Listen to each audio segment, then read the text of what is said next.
Is amending association documents, and it's okay just to swing right through to the next one too. So recently our firm had like a little summer project where we went through all of our clients' documents and we did a little housekeeping, and we determined that over 80% of the associations we work with have documents that are more than 10 years old. And what that means is that a lot of your association's documents are antiquated, are not consistent with what Arizona law currently states, because the laws are changing every year. And so a very common question that I get is, how often should we be updating our documents? You know, and I think it's really a personal choice for your board, but if you've gone a decade or more without having an amendment to your documents, it really is time for you to be thinking about, hey, should we be looking into, you know, updating, cleaning up our documents, making them in compliance with Arizona law so that it's not confusing for homeowners, you know, because the laws have changed so much over time that your documents probably say you can do one thing, but really you can't do it anymore under the law, so it's very confusing. We get a lot of phone calls from owners saying, the board can't do this, it's right in our documents, but then we say, no, under the law, you know, the law changed in 1998 and the board now can do that, and then they never believe us, so then we have to send them the law, and then the next question is, well, why hasn't the board changed the documents? So it's kind of a vicious circle. A couple things to remember. I know I have one client here that has documents that are very difficult to amend. You know, you have to look at, is it even possible for us to amend them? That's a very valid concern, because there's a cost to amend your documents. You know, there's a paper cost, there's a mailing cost, there's legal costs, and it takes time and effort to do it. So if you have a really high percentage, like a 90% or 7/8 or whatever, I mean, you really want to think about, is this something that's even possible when we're going through the strategy about, do we want to do this? That's something that you should get advice from your attorney on. Okay, so what are the most common reasons to amend your documents? In our experience, to delete or modify restrictions that are outdated, things that don't apply anymore. There's probably a ton of mortgage language that is no longer required, developer language when your developer is long gone. Maybe your documents are unreasonable or ambiguous. I have an association right now where they get to interview every new buyer that comes into the association. And it actually says if you don't like the buyer, you can kill the deal. Now I can tell you right now, that's against the law. So that's the type of thing, and now mortgage companies are picking up on it and saying, we will not write a loan in your association because you have that provision in there. So, and there's all kinds of examples of this. I mean, there's the satellite dishes and antennas law, the OTARD rule now allows owners to have, you know, satellite dishes and antennas that are under certain size requirements. And there's solar laws now in Arizona that say that associations cannot effectively prohibit solar energy devices. And I mean, sometimes we see discriminatory language in the documents that really needs to be removed. So, how do you define unreasonable? Unreasonable, well, you know, maybe we'll see something in the documents where it'll say that you know, only a certain number of units can be leased at any one time. Well, how do we determine which unit can be leased? You know, and let's say, you know, I have actually a complex that has this right now, and so they say only 2 out of the 10 can be leased at any one time. And there's been one owner that's always exercised the 2, right? And now there's a third owner that wants to lease their property. And they're saying, what we're saying is, okay, the documents say 2. Now we've got, you know, another person that wants to do it. You know, this language, is, in my opinion, is unreasonable. There should have been some sort of a lottery description as to how the property could be leased, you know, which 2 would be selected, etc. And so just randomly having somebody, the first person in to lease, and then having a life, you know, being able to do it for as long as they own the property doesn't seem reasonable to me. Also comply with federal, state, and local law changes. Delete or modify provisions that are inconsistent with the management and operation of the association. Maybe you have a provision in your documents that says that everybody in your association has to have the same front lanterns, or the same lighting, exterior lighting. And guess what? Over time, 80% of your owners have changed and it's not all the same anymore. And so you might want to correct that and just say that it needs to get, architectural approval before an owner would change the lantern. Getting rid of developer language, correcting provisions that conflict with other sets of documents for your association. This is a very common problem. You have an association where it says the CC&Rs say you have 3 board members. The articles say there should be 7, and the bylaws say there should be 5. It's like, which one do we follow, right? Fortunately, state law does tell us that the CC&Rs come in first priority in terms of, trumping everything else, and then the articles, and then the bylaws, and then the rules. But it's confusing. We don't want to have our documents all stating different things. Let's see. So one thing we suggest is if you're going to do a document amendment, make sure you have a strategy for it. It's not an inexpensive process. It's not the easiest process, but it is. Once you do it, then you'll know we don't have to do this again for another decade. So we're going to give you a good strategy here that's worked for a number of our clients. So if you could switch to the next slide for me, please. What we've done is we've broken it up into a 5-step plan, and basically I've done personally amended thousands of sets of CC&Rs over the years. This is the formula that works.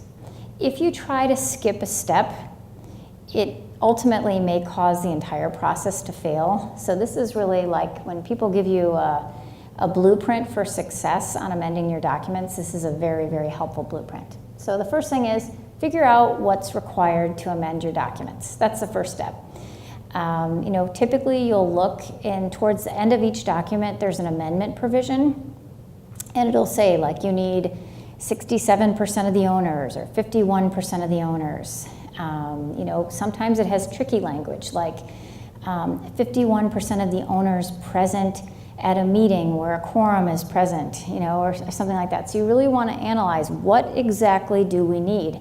And then you also want to counter check it with state law, because if you're a condo, you can never go under 67% of the owners.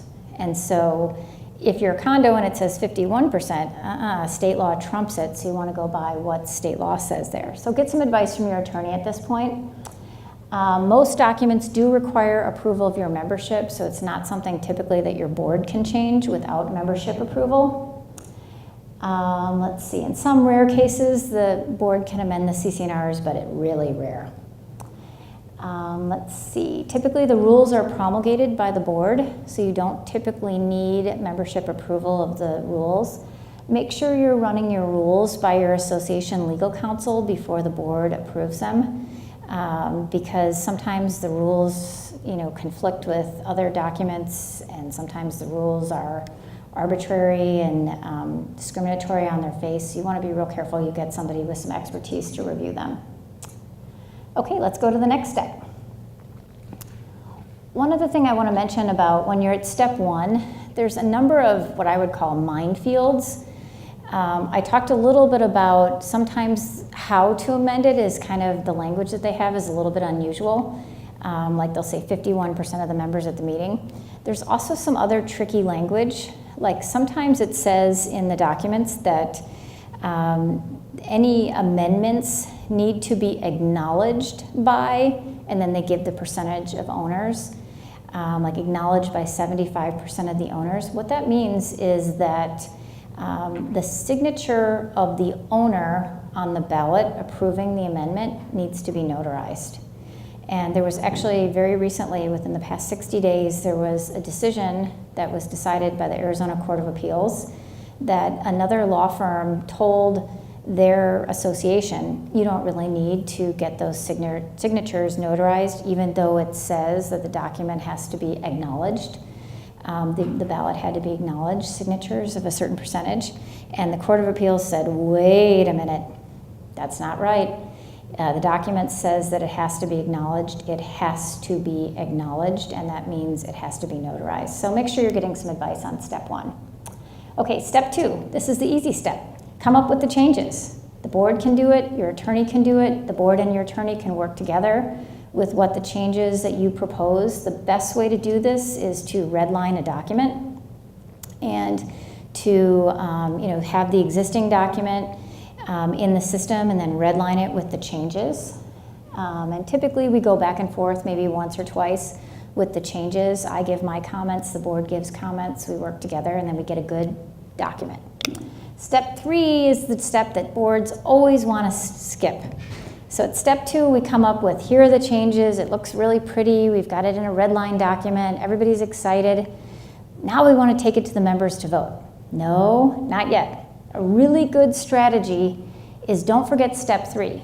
Step 3 is getting the support of the community before the vote, getting their input before the vote. So step 3, educate and solicit community support for the change. The best way to do that is to send it out to owners with a comment sheet and say, here's what we're thinking about doing. What do you think? And then you probably will have very few people that will respond, but the ones that do always have some good feedback for us, like they absolutely hate what you're going to do on something. It's important for you to listen to that feedback, because if you have a really high percentage of approval that's required, if you have 1 or 2 complaining about it at this early step 3 stage, it typically means you're going to have 10%, 15%, they're going to say, I don't want that in the final draft. So at this point, we get the solicit the input from the homeowners. And what we typically will do is we'll send out a comment sheet. We ask for the comment sheets back within 30 days. We look at the comments. I strategize with the board and say, here's what I think you should do. If there's not a lot of comments and there's not a lot of hot button controversial things, we send it out as an all yes or no vote on the ballot. Either you vote yes for it or you don't. That's typically when people aren't upset about things. If there's some hot button issues like rental restrictions, there's all kinds of increasing the assessment rate without a vote of the membership. There's just things that I know from doing this for a long time. I know it's going to really get people bent out of joint. If you have some of those provisions in there, there's 2 things you can do. Throw them out, don't put them in before you send it to the homeowners for the vote, or separate it out and have them vote on it separate, so that you don't tank the whole document just because there's one thing that people don't like. So at this point, step 3, we get the homeowner feedback and then we strategize as to what should go into the final document. And if we could go to the next slide, please.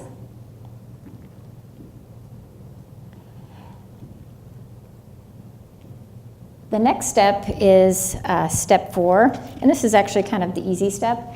This is going to be where we develop the plan for how we're going to get the votes out and how long we're going to have this issue outstanding, the vote outstanding in the association. And your association knows best how long it's going to take.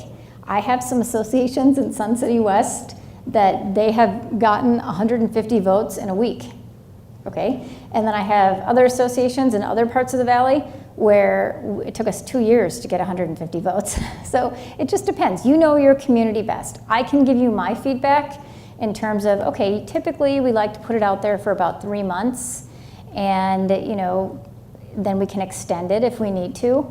We don't want to make it too long that people put it in a pile that they never come back to, but you also don't want to make it so short that people will be calling upset that you're not giving them enough time. So at this point, basically, the homeowners have already seen it once. Now we're just asking for your vote. A good strategy point on step 4 is if you took out any of the hot button items, make sure you tell them that. We listened. Thank you for your feedback. We listened. We removed the rental restriction. Or we took out the provision that would allow the board to increase the assessment rate up to 10% of the prior year's assessment without a vote of the membership. We listened to you, okay, so that they're not like, don't make them guess. Tell them straight up, this is what we did. And typically we're sending out a ballot. It's a good idea to give them a self-addressed and stamped envelope. Give them a way to return it by email if you can. Just make it easy for them to return the ballot. And then the last step is, one other thing on this, step 4, if you're having trouble getting owners to vote, you should be evaluating what you're doing every 30 days and coming up with a new strategy to get ballots back. So typically we send out the ballot, and I would say 40 to 50% of the owners respond right away. and that's typically within the first 2 weeks.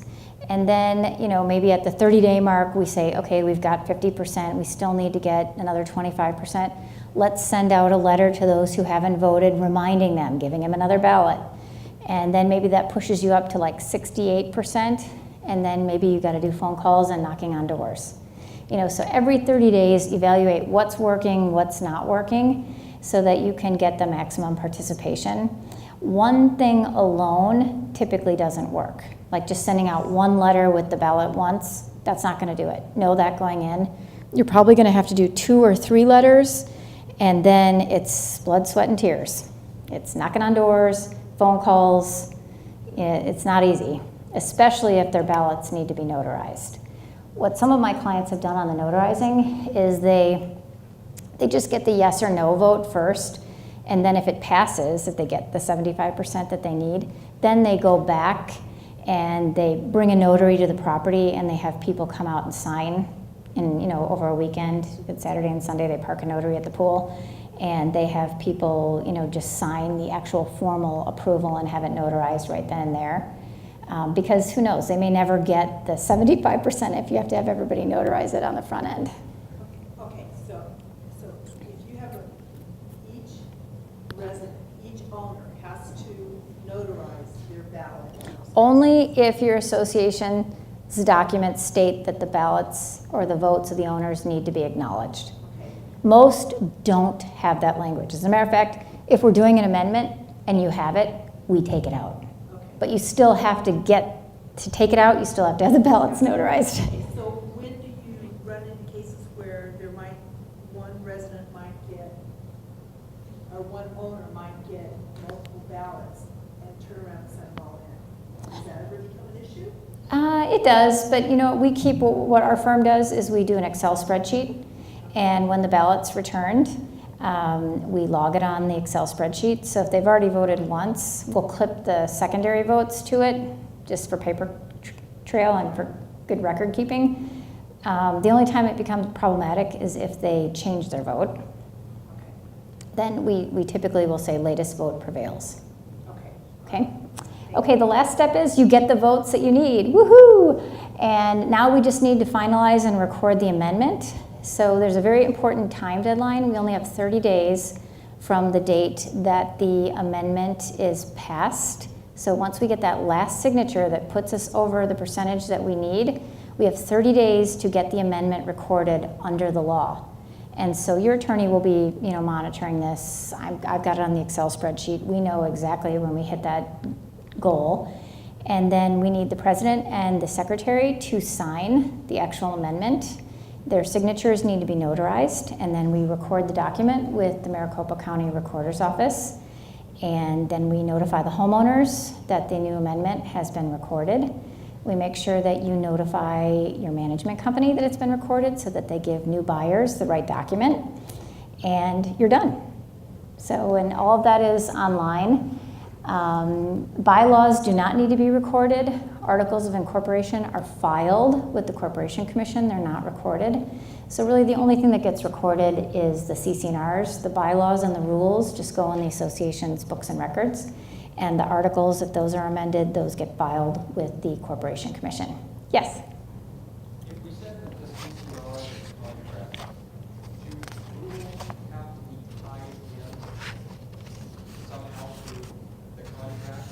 Or just have a separate piece of paper that says rules? I like having it separate. So if you're going to do rules for your association, don't incorporate them in your documents, because then you have to, when you amend them, they have to be amended the same way that the document would be amended.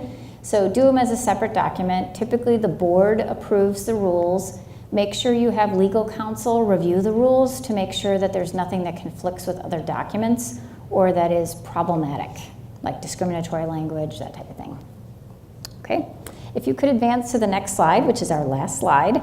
I just wanted to remind you of a couple things. First, our firm, I teach these classes for free, and I've been doing it for a long time. I love doing it because I think it's really important to get information out to homeowners and to board members.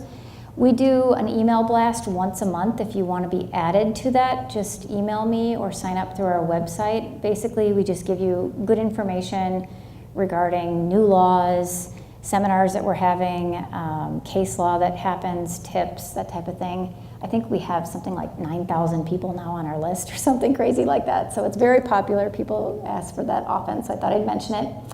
The other thing is we have a First Friday free call-in. So if you ever have a question, whether you're a client of our firm or not, the first Friday of every month, we have a free call-in between 9 a.m. and 10 a.m. You're welcome to call our firm. The next one's September 1st. And you can ask any question free of charge. And we have all of our attorneys on team that morning, and we all answer your questions. So keep that in mind as a free resource. We also are on Facebook and Twitter. If you follow us on Facebook, we also provide tips every week and interesting articles on associations. I posted the one this morning about the sign. And last but not least, our website has a ton of free information. I'm really, really into education for board members and homeowners, so I encourage you to look at it. If you have a question and it's not on there, tell me. I'll write something on it. So we really try to have good information on there for you. Yes? Real quick, given today's environment, vendors, landscapers, pool people, do we have any liability as an association as to their legal or employment status? So are you talking about like maybe possibly not, like so if any of your vendors are hiring people that may not have proper documentation? Well, I think to protect yourself, you should send a letter. If you're fearful that this is occurring, you should send a letter to the vendor and just say, you know, we've hired you to be our whatever landscaping company, and we are assuming that you are fully complying with all, you know, state and federal requirements, you know, and just leave it at that. And that should be adequate protection for you. Very good question. Okay, thank you. Yes? I have one more question. Sure. Our property borders a very popular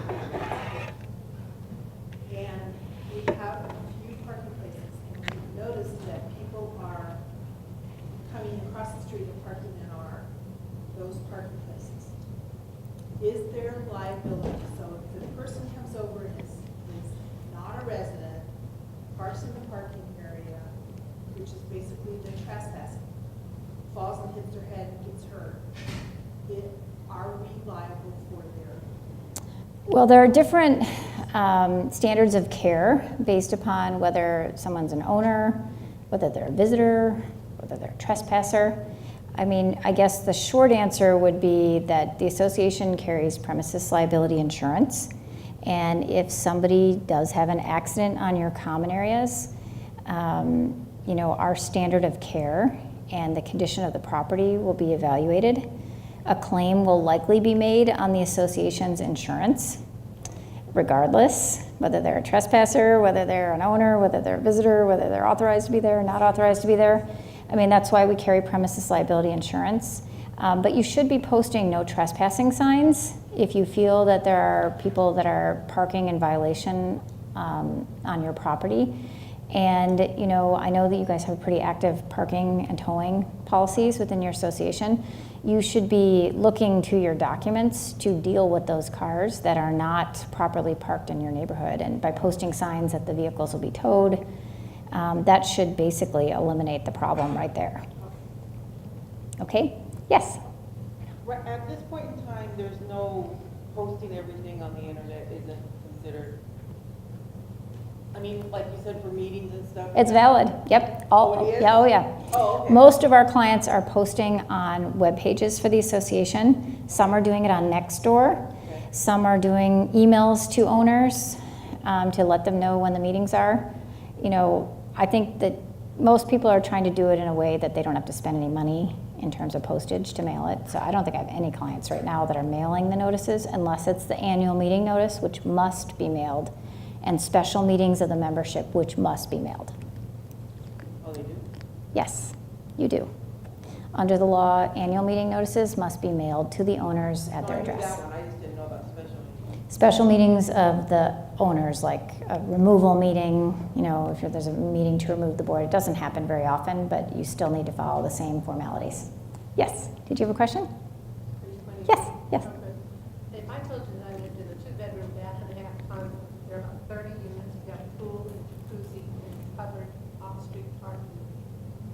would you guess what HOA dues to be? Oh, that's a tough one. So you live in a condo, you have a pool, you have off-street covered parking, small number of units, which is going to make the assessments go up. I'd say probably $400 a month. What are they? 209. $209. Okay, that's pretty low. That's why we don't have reserve. Yeah, that's probably why you don't have a reserve. If it was 400, No, but this is something we need to take action on. We didn't know what other people were paying. We had no idea. you know, what you could do is ask the associations that are around you that are similarly situated what they're charging that have similar amenities. That's probably would be a good first indicator. You should also get a reserve study done so they tell you how much you should be putting in your reserve, and then you should be putting aside that amount of money every month so that you build up your reserve. Yes? When there are condos and they have patios that are actually owned part of the unit, and a board sends multiple violations to the landlord as well as the unit. However, they're not complying with up the patios, whether they're boarded or have appliances or have structures built in or motorcycles that aren't allowed in Okay. the CCNRs. What action can be taken if they're already done 2 to 3 and they're ignoring it and they're not even going to pay the fines? Is there any action? At that point, when you have a landlord that has a lot of violations on their property, we have a very specific strategy we use in our firm. I call the landlord and I say, listen, here's the situation. You've got all these violations on your property. I know you're running a business, right? And as a business owner, I need to inform you that here's the next business step we're going to take. We're going to continue to fine you. We are going to file a lawsuit against you, and that is going to result in at least $5,000 in attorney's fees. And you know, I'm warning you. This, I know you're trying to make money with your tenant, but it's going to end up costing you more than whatever you're making on this particular tenancy. And I would say with 100% certainty, the landlord gets it because they're a business person, and typically either the tenant vacates or they ask me, will you evict them for me? Or the tenant cleans up their act and things get better.